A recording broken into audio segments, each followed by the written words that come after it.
Beloved heart, I invite you to sign up to my mailing list, and as a result of signing up, you will get a free gift. It's a 5D rebalance tune up of all these chakras, and chakras are my specialty. So I would love to gift you with this transmission that is filled with light language and codes to help you stay balanced and tuned up during these increased frequencies of energy of this ascension, this new earth frequency.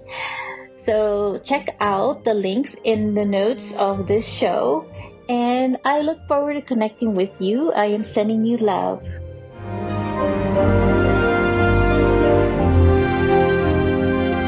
This is the transfiguration of the new you. Hello, beloved Great Awakener.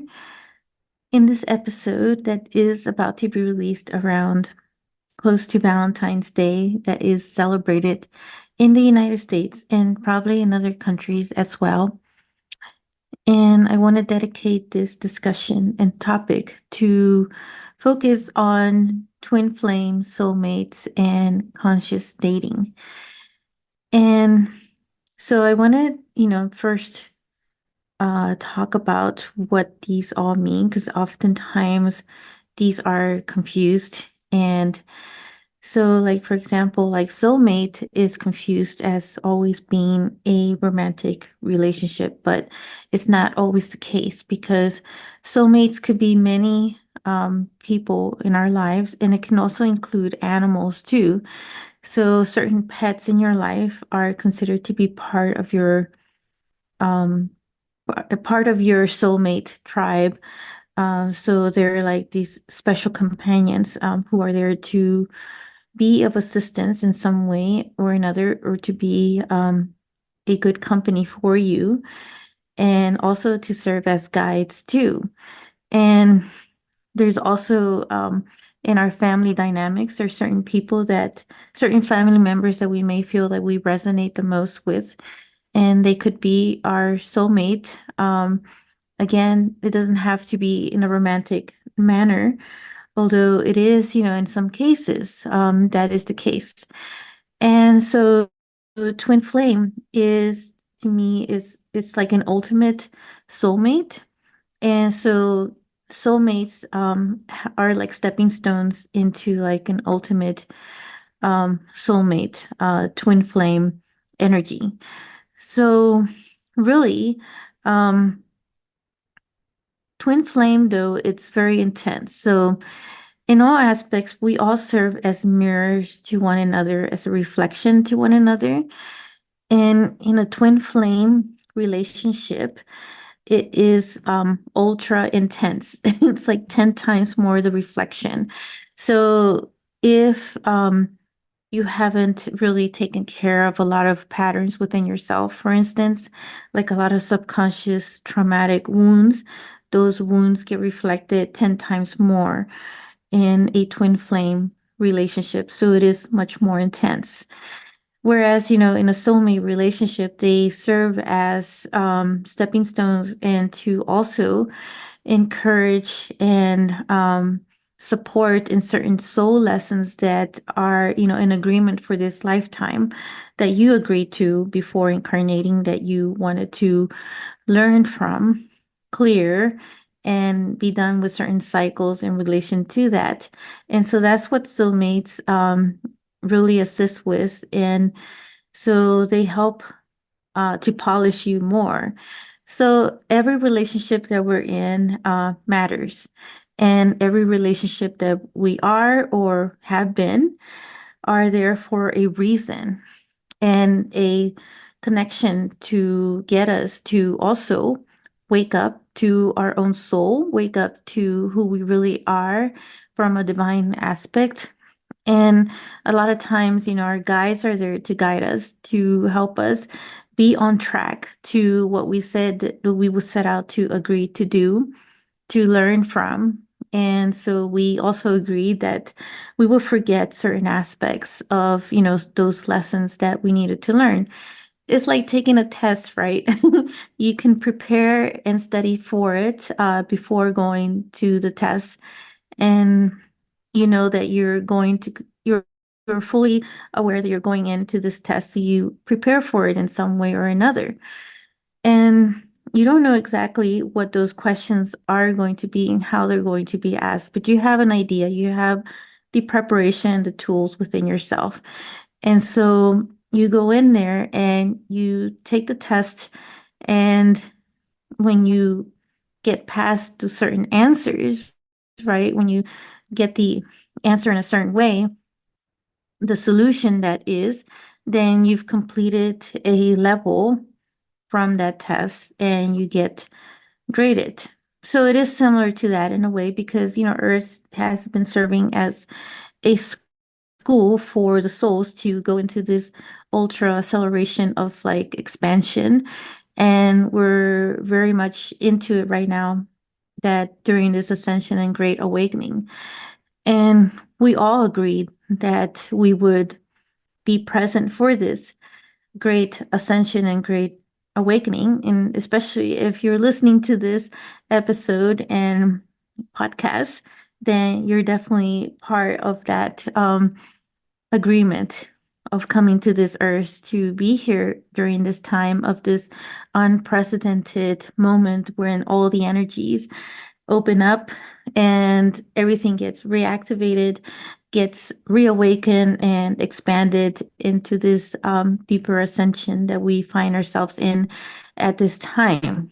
So, going back to this whole thing about soulmates and twin flames and conscious dating, which I'll get into the conscious dating as well, and also provide some sacred tips around conscious dating. To assist with, if that's something that you desire, of course.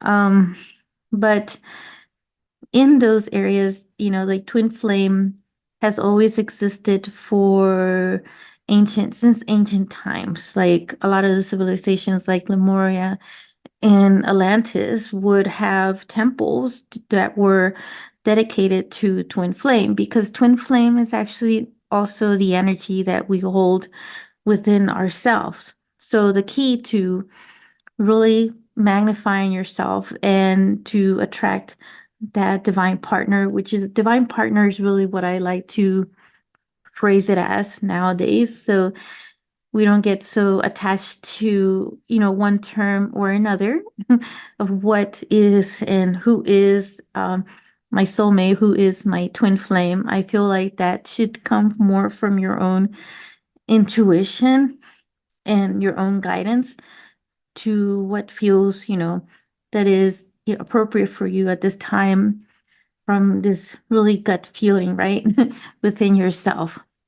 And so, I talk about this whole thing about the art of detachment in one of my episodes where it is, as we detach ourselves from these ideas or these terms of what we think or who is what, it also frees our mind from overthinking it and just really stepping into the flow of your own intuition and trusting where the universe takes you. So, some of the things from my own personal experience with my relationship, which I've talked about in different instances and different episodes of like when I went through the divorce, which I don't regret, having gone through the marriage because it really activated and triggered me to really step more into my divine mission and to awaken and remember to that aspect within my own soul and in my heart. So in a way, it helped to be that catalyst in that relationship. And there was a time and a point during that time when I spent all my time overanalyzing and being too attached that where my guides, where I was pretty upset with my own guides because I felt that they had abandoned me or they hadn't given me the guidance to show me where those red flags were or, what had happened um, for me to have gotten into the marriage. But when I look back, actually, they had been telling me that. It's just that I was ignoring a lot of it. And so what I needed to do was clear a lot of my own doubt and those areas within myself, those patterns that were sabotaging me. And I really had to take a deeper look within myself to really confront those aspects of me that were ready to be completed and shifted. So as I did that, those cycles within myself were completing within my own ancestry line and soul family, but also within my own karmic cycles as well as they connected, with one another. So, so yeah, so the whole thing about twin flame, it's really about the energy and it's about the sacred masculine, the sacred feminine. And in one of my episodes in my podcast, I talk about the sacred feminine, the sacred masculine, and the alchemical wedding that occurs, within ourselves also. And so really it's the energy about it. And the more that you complete yourself, right? You make yourself whole, you make yourself independent, is it activates that attraction from others, to also you're attracting that mirror of, and a mirror of someone else that is, in that frequency as well, who is also complete and whole in their own way, and not being dependent, on someone, and being okay to be alone, but you're not really alone, right? And so I learned actually to just love being, with myself and enjoy being in my own company and spending time like doing the journaling and the meditation, connecting with my own higher guidance. And so those are the things, like for, falling in love with yourself was one of my other episodes on my podcast. So all of this leading up to connection, because everything is so interconnected about the relationships in our life. And so if it's, a romantic relationship that you're looking for, then those are the, keys to really dive into those areas and to, first fall in love with yourself and find all the areas, just explore everything about yourself to rediscover yourself and reconnect yourself to remember of all those divine abilities that you hold within yourself and the beauty that you have within you and the worthiness that you are so valued by divinity. And so that is the key, to see that for yourself, to accept that and recognize that you even have those shadow aspects too. And that's okay, So it's just a matter of just embracing yourself and just pretty much self-nurturing yourself as well in the process. And so what this does is also it creates and opens up a recognition and awareness, a consciousness of like when you're recognizing, what it is that you're desiring in a partner. So especially when you're consciously dating. Now, if you are in a relationship, right, even if you did all of this, right, working with the energies, it will just enhance your relationship or create a much more, stronger bond with one another. And so it would just enhance if that is, what you desire to be in that relationship. Now, if you're like looking to be, in a new relationship, then I would highly recommend that you really spend some time with yourself for as long as it's needed and just really explore yourself and explore those areas that you love about yourself. And, just recognize that there may be, some shadow aspects as well, and saying that it's okay that they're there. And, eventually they will also be integrated and pretty much alchemized into the light of who you are and the divinity within yourself. So when it comes to the conscious dating, this, when we really bring ourselves to a wholeness and to a complete state, that we're also telling the universe that we're looking for somebody who is equivalent to us in that way. You see, that is how the law of attraction works within us, is by doing the work within ourselves and not rushing into another relationship so fast out of desperation, out of loneliness, or, feeling like we need to have someone always with us. Is, the biggest part of the relationship is learning how to be in a relationship with yourself first. Because in building that strong foundation, that you're able to also go out and dating and being in certain relationships, you're so solid in knowing who you are and recognizing when to detach when needed. So I like this one quote that I've seen now twice. I saw it in one area and I put it on my social media, and then I saw that someone else had posted it, and that says to attach to nothing but connect to everything. And it's just so appropriate because the moment that we detach, from the things that no longer resonate with us, that we're also connecting to everything. And so that's really what we're saying to the universe, that you're worthy and that you deserve much more by also doing that, because you're also building your own independence.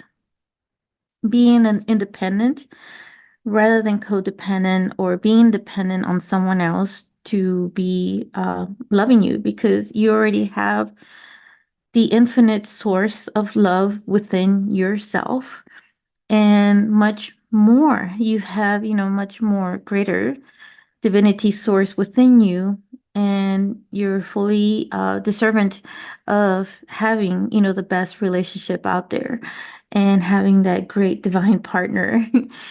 um, so, and even now, like, I really love how admire, like the Telosians in the community of these really advanced, civilization that still exists underneath the earth and the different areas of the planet. And, I talk about Telos in some of my episodes. So if you want to check out more about them, check out those episodes.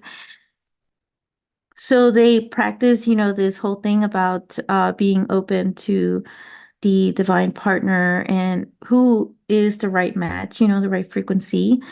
And if it doesn't work out, then it just doesn't work out. And there is this level of knowing when to detach without, having the drama or the trauma, like, we do here on the surface. And that's really where we're all heading, to be honest, with this whole Homo luminous, the luminous beings that we're blossoming into, which I also talk about in another episode. So as you can see, there's a lot of these episodes that do interconnect with one another. They're meant to be transmissions and activations as well.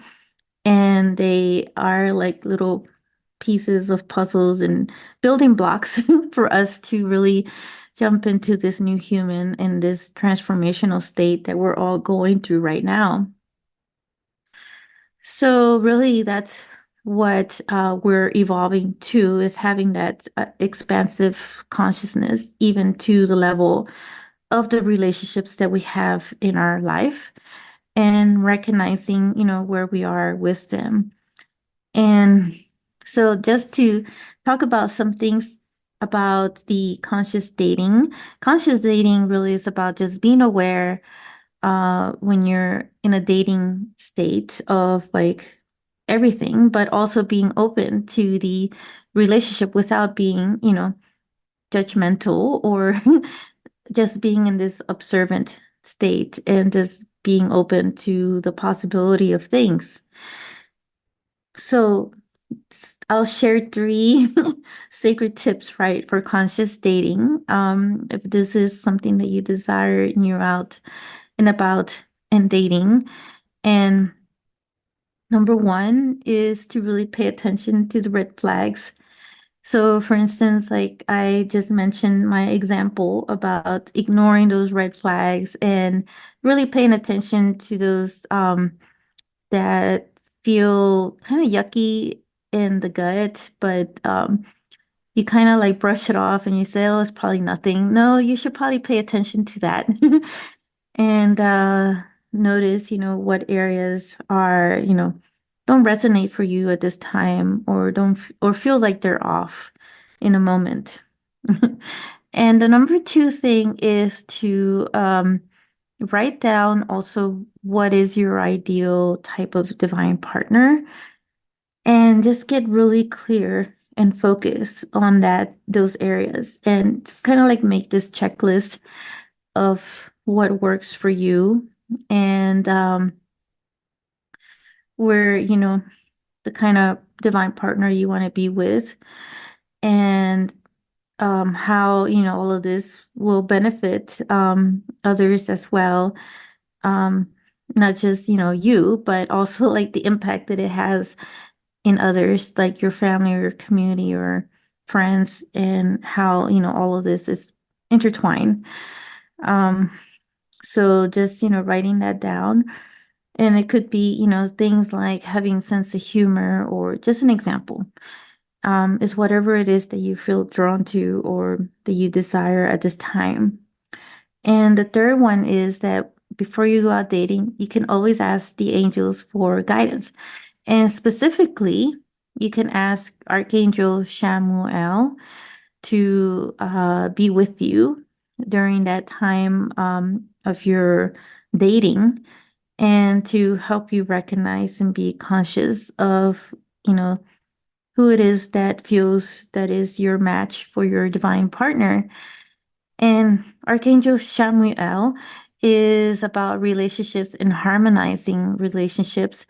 And so he is all about balancing the energies within a relationship. So you can also invoke or invite him to be present with you in a marriage, for example, or any relationships you may be having, at this time.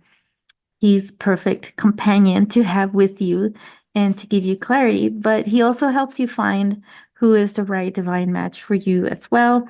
And his name stands for one who seeks God, one who seeks God.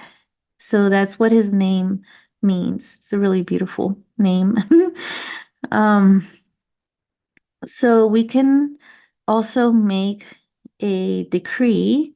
So let's set this decree for you and your relationships and who you're attracting to you at this time. I choose to be in union with my divine partner, and I am ready for a healthy and harmonious relationship. I declare that it be for the highest good of me and others. So you can repeat that decree to yourself before you go on a date or before you go meet up with in your relationship, and just stamp that new decree for your life. And just to recap, right? Twin flame for me is really about the energy of things and making yourself whole and really embodying that energy first. And so with soulmates, it's, having it's a stepping stone to help you also um be a better version as well, because as we're all being a reflection to one another, um we're assisting one another in this way to expand and grow into this, in this spiritual evolution that we find ourselves right now, in this great ascension, this great awakening. So also, going back to like attachment and not getting so attached to the words, right? Like if you really feel this person is your twin flame, but it's a really toxic relationship, recognize and be aware, of those red flags or any toxic situations, or toxic, unhealthy behaviors or patterns. And don't just be with somebody just because you think they are they are your soulmate or your twin flame. So you don't have to suffer in that, because you're attached to this word. And that's, my point about all this and the art of detachment, knowing when it is time to really detach from that situation that's no longer working for you or resonating, not feeling obligated to be with someone just because, you feel sorry for them or you have some kind of regret or you feel that they are your, actual soulmate or your twin flame. Remember that you are worthy and you are much more valued and you carry much greater divinity force within yourself. So bring that love to yourself first. Bring that compassion to yourself first. And build that foundation within you. And, don't identify yourself to others, but identify yourself to the divinity that you are within you in your own soul. And that is the whole point and the message behind all this. And I will be connecting with you in another episode, wishing you a happy, conscious dating and happy relationships, harmonious relationships. If you enjoyed this episode, make sure to click like, save, and share with others so they can also experience what you just experienced. And stay tuned for some more high vibe episodes. And I'll be connecting with you in the next quantum field, sending you so much love.